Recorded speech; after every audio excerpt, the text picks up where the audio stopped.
கருணா எனப்படுகின்ற விநாயகமூர்த்தி முரளிதரன் அவரிடம் குற்றப்புலனாய்வு பிரிவினர் சிஐடியினர் சில வாக்குமூலங்களை எடுத்திருப்பதாக தகவல் ஒன்று வெளியாகி இருக்கிறது. குறிப்பாக பிள்ளையானுக்கும் அதே போல சுரேஷ் சாலே அவர்களுக்கும் இடையிலான தொடர்பு, ரெண்டு பேரும் சேர்ந்து என்னென்ன எல்லாம் செய்தார்கள், இது சம்பந்தமாக எப்படியும் கருணாக்கு நிறைய விஷயங்கள் தெரிஞ்சிருக்கும் தானே. எனவே அவரிடம் வாக்குமூலங்கள் பெறப்பட்டிருப்பதாக தகவல்கள் வெளியாகியுள்ளன. அது குறித்து விரிவாக இந்த காணொளியில் பார்க்க இருக்கின்றோம். சட்டவிரோதமான முறையில் கடற்றொழிலில் ஈடுபட்டார்கள் என்று சொல்லி ஒரு 27 பேர் கைது செய்யப்பட்டிருக்கிறார்கள் கடற்படையினரால். அது குறித்த விவரங்களையும், அதே போல வவுனியா மாநகர சபைக்கு சொந்தமான செங்கோல் மற்றும் இதர முக்கியமான பொருட்கள் காணாமல் போயிருந்தன. இப்பொழுது வவுனியா போலீசார் அதனை கண்டுபிடித்திருக்கிறார்கள். எனவே அது குறித்த விவரங்களையும், இந்த செய்திகளுடன் மேலும் ஒரு சில செய்திகளும் தகவல்களும் இன்றைய காணொளியில் காத்திருக்கின்றன. தமிழடியான் சொந்தங்கள் அனைவருக்கும் வணக்கம். வாருங்கள் காணொளிக்குள் போகலாம். பிள்ளையான் சம்பந்தமாக சில முக்கியமான தகவல்களை குற்றப்புலனாய்வு பிரிவினருக்கு சொல்லியிருக்கின்றார் கருணா என்று சொல்லி ஒரு தகவல் ஒன்று வெளியாகி இருக்கிறது. அதாவது கருணாட்டை வாக்குமூலம் எடுத்திருக்கின்றார்கள் சிஐடியினர். ஏன்னு சொன்னால் கருணாவும் பிள்ளையானும் ஒரு காலத்தில் ஒன்றா இருந்தவர்கள். இயக்கத்தில் இருந்து வெளியால வரைக்குள்ள ரெண்டு பேருமே ஒன்றா சேர்ந்து தான் வெளியில் வந்தவர்கள். ஒன்றாக சேர்ந்து செயல்பட்டு பல செயல்களில் ஈடுபட்டு பிறகு அதுக்கு பிறகு டிஎம்பிபி என்று கட்சி ஆரம்பித்து கனகாலமாக ரெண்டு பேரும் ஒன்றா தான் இருந்தவை. அதுக்கு பிறகு ரெண்டு பேருக்கும் இடையில தெரிச்சிட்டது உங்கள் எல்லாருக்குமே தெரியும். அதுக்கு பிறகு ரெண்டு பேரும் ஒரு ஆளுக்கு ஒரு ஆள் எதிரி என்ற கட்டத்துக்கு வந்தார்கள். எனவே கருணாக்கு பிள்ளையான் சம்பந்தமாக நிறைய தகவல்கள் தெரியும். ஒரு கட்டத்தில் பார்த்தீங்கன்னு சொன்னால் பிள்ளையான் தான் கருணாவை விட மேவி கொண்டு மேலே பெரிய பெரிய பொறுப்புகள் பதவிகள் இருந்தது எல்லாமே உங்கள் எல்லாருக்குமே தெரியும். எனவே கருணா இப்போ வாக்குமூலம் கொடுத்திருக்கிறார். அதில் மிக முக்கியமாக சுரேஷ் சாலேவுக்கும் பிள்ளையானுக்கும் இடையிலான தொடர்பு, எப்படி ரெண்டு பேரும் சேர்ந்து செயல்பட்டார்கள், இது சம்பந்தமாக சில முக்கியமான தகவல்களை குற்றப்புலனாய்வு பிரிவினருக்கு கருணா சொல்லியிருக்கிறார் என்று சொல்லப்படுகிறது. அதில் மிக முக்கியமானது முதலாவது கிழக்கு மாகாணத்தில் அவர்கள் செயல்பட்ட விதம். கிழக்கு மாகாணத்தில் யார் யாரை கடத்தினார்கள், என்னென்ன வேலைகள் செய்தார்கள், அல்லது கப்பம் கோரினார்களா, இந்த மாதிரியான விஷயங்கள் கிழக்கு மாகாண நடவடிக்கைகள். ரெண்டாவது கொழும்பில் பிள்ளையான் குழுவைச் சேர்ந்த பலர் தங்கி இருக்கிறதுக்கும் கொழும்பு நடவடிக்கைகளில் ஈடுபடுறதுக்கும் சுரேஷ் சாலே பல உதவிகளை செய்திருக்கிறார் என்று சொல்லி அதை சொல்லியிருக்கின்றார். அடுத்தது பிள்ளையான் குழுவில் செயல்பட்ட ஏனைய நபர்கள் தொடர்பாகவும் சில முக்கியமான தகவல்களை கருணா வழங்கியிருப்பதாக சொல்லப்படுகிறது. அதுக்கு பிறகு பார்த்தீங்கன்னு சொன்னால் வெலிக்கந்த பகுதியில் இயங்கிய அந்த சித்திரவதை முகாம், உங்களுக்கு தெரியும், பிள்ளையானால வெலிக்கந்தை பகுதியில் ஒரு கொடூரமான சித்திரவதை முகாம் ஒன்று இயக்கப்பட்டு அதிலே பலர் கொண்டு போயிட்டு அங்கே கொலை செய்யப்பட்டார்கள் என்று சொல்லி நீண்ட குற்றச்சாட்டுகள் இருக்கின்றன. அதே போல அங்கே சித்திரவதையை அனுபவித்த பலர் இப்போ உயிரோடு இருக்கிறார்கள், வெளியால் விடுவிக்கப்பட்டு அவர்களிடம் போன 2025ஆம் ஆண்டில் குற்றப்புலனாய்வு பிரிவினர் நிறைய பேரை சந்தித்து வாக்குமூலங்கள் எடுத்திருந்தார்கள். அவர்களும் பல அதிர்ச்சியூட்டும் தகவல்களை வழங்கியிருந்தார்கள் போன வருஷமே. இப்போ பார்த்தீங்கன்னு சொன்னால் அந்த வெலிக்கந்தை சித்திரவதை முகாம் சம்பந்தமாக கருணா தனக்கு தெரிஞ்ச தகவல்கள் எல்லாத்தையும் சிஐடியினருக்கு சொல்லியிருக்கிறார் என்று சொல்லி இந்த தகவலில் சொல்லப்பட்டிருக்கிறது. எனவே கருணாக்கும் பிள்ளையானுக்கும் இடையில ஆகாது தானே. எனவே இதுதான் சரியான சந்தர்ப்பம், சரியான தருணம் என்று சொல்லி தருணம் பார்த்து கருணா என்ன செய்கிறார், தனக்கு தெரிஞ்ச எல்லா தகவல்களையும் போட்டு கொடுத்துருக்கார். அதில் மிக முக்கியமாக கிழக்கு பல்கலைக்கழகத்தினுடைய முன்னாள் துணைவேந்தர் சிவசுப்பிரமணியம் ரவீந்திரநாத் கடத்தப்பட்டு அந்த வெலிக்கந்தை சித்திரவதை முகாமில் வச்சு தான் கொல்லப்பட்டார் என்று சொல்லி ஒரு தகவல் இருக்குது. அதனையும் கருணா தன்னுடைய வாக்குமூலத்தில் உறுதிப்படுத்தி இருக்கிறார் என்று சொல்லி இந்த தகவலில் சொல்லப்பட்டிருக்கிறது. அப்போ எங்களுக்கு முன்னால் ஒரு கேள்வி ஒன்று இருக்குது. இப்போ பிள்ளையான் சித்திரவதை முகாம் வச்சிருந்தது, ஆக்களை கடத்தினது, கொலை செய்தது என்று சொல்லி அவர் மேலே நிறைய குற்றச்சாட்டுகள் இருக்குது தானே. அப்போ கருணா மேலே ஒரு குற்றச்சாட்டுமே இல்லையா? அவர் என்ன புனிதரா அல்லது ஒன்றுமே செய்யாத, ஒன்றுமே வாய்க்குள்ள விரலை வச்சா கடிக்க தெரியாத ஒரு அப்பாவியா? இல்லைத்தானே. அவர் மேலே நிறைய விஷயங்கள் இருக்குதானே. ஆனால் அவர் மட்டும் அப்படி சுதந்திரமாக எந்த விதமான பிரச்சனையும் இல்லாமல் இருக்கிறார். அப்போ அடுத்த கட்டமாக பிள்ளையான் தனக்கு தெரிஞ்ச தகவல்களை, அதாவது கருணா செய்த செயல்கள் என்று சொல்லி தனக்கு தெரிஞ்ச தகவல்கள் எல்லாத்தையும் போட்டு கொடுக்குறாரோ இன்னும் தெரியல. ஆனாலும் கூட கருணாவும் பிள்ளையானும் சேர்ந்து தமிழ் மக்களுக்கு எதிராக நிறைய செயல்பட்டார்கள் என்றது தமிழ் மக்கள் அனைவருக்கும் தெரிந்த ஒரு உண்மையாகும்.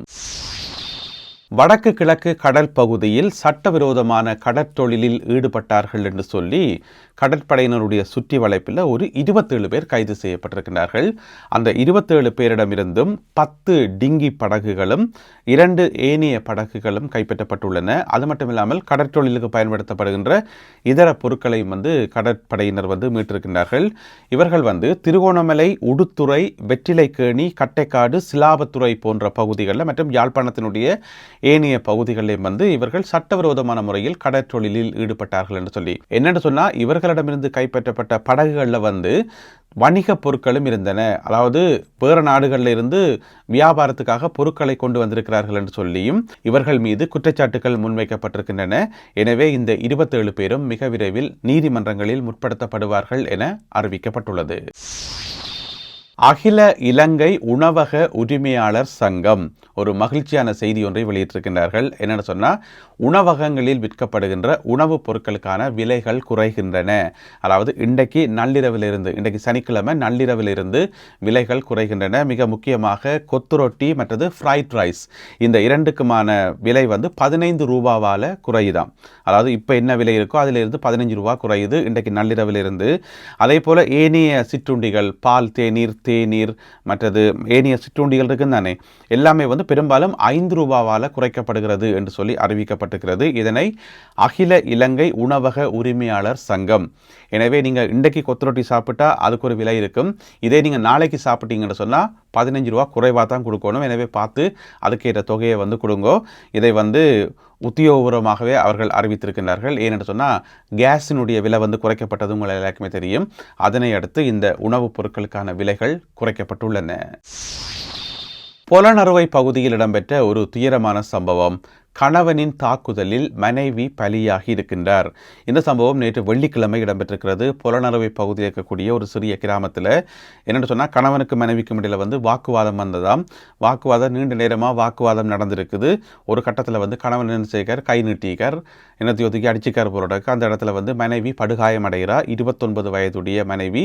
பிறகு மருத்துவமனையில் அனுமதிக்கப்பட்டு சிகிச்சை பலனில்லாமல் அவர் அங்கே உயிரிழந்திருக்கின்றார். இப்போது குறித்த அந்த கணவர் வந்து தலைமறைவாகி இருப்பதாகவும் போலீசார் அவரை தேடி வருவதாகவும் சிங்கள ஊடகங்களில் செய்திகள் வெளியிடப்பட்டுள்ளன. இன்று சனிக்கிழமைக்கான டெங்கு நோய் பற்றிய புதிய தகவல்கள் வெளியாகி இருக்கின்றன. அந்த அடிப்படையில் வந்து இதுவரை 39 பேர் உயிரிழந்திருக்கின்றார்கள். நேற்று வரைக்கும் 36 இருந்தது. இப்போ வந்து 39ஆக அதிகரித்திருக்கிறது.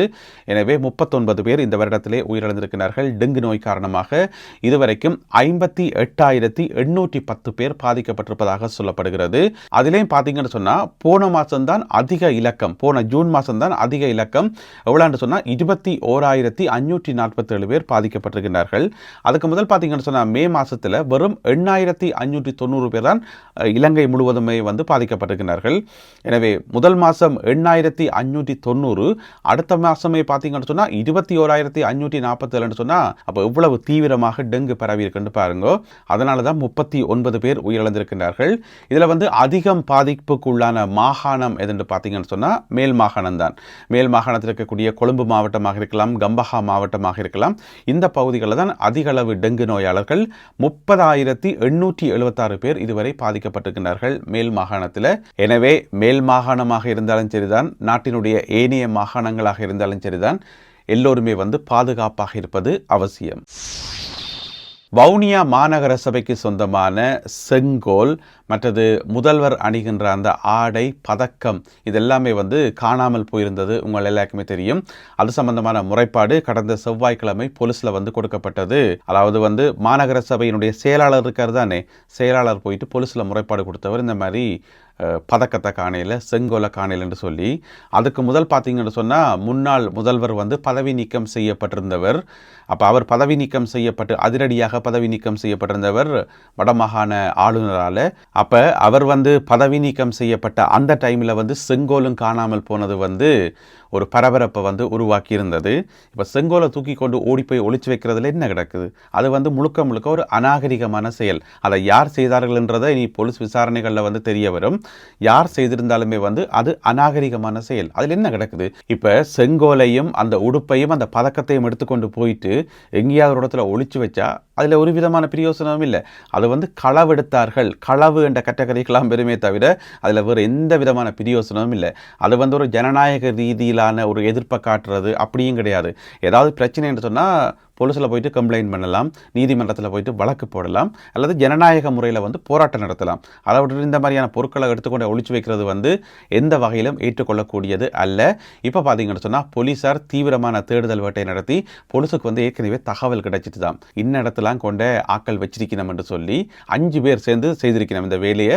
இப்போ அந்த 5 பேரையும் வந்து கைது செய்வதற்கான நடவடிக்கைகளை வந்து போலீஸார் மேற்கொண்டு வருகின்றார்கள். எங்கே கொண்டு வச்சிருக்கணும் என்று சொன்னால் வவுனியா மாவட்டத்தில் இருக்கக்கூடிய OAR சின்னக்குளம் என்ற இடத்துல கொண்டு வச்சிருக்கணும் எல்லாத்தையும். அப்போ போலீஸ் போயிட்டு கணக்காக அந்த இடத்துல போயிட்டு எல்லாத்தையும் மீட்டு கொண்டு வந்து நீதிமன்றத்தில் வந்து ஒப்படைத்திருக்கிறார்கள்.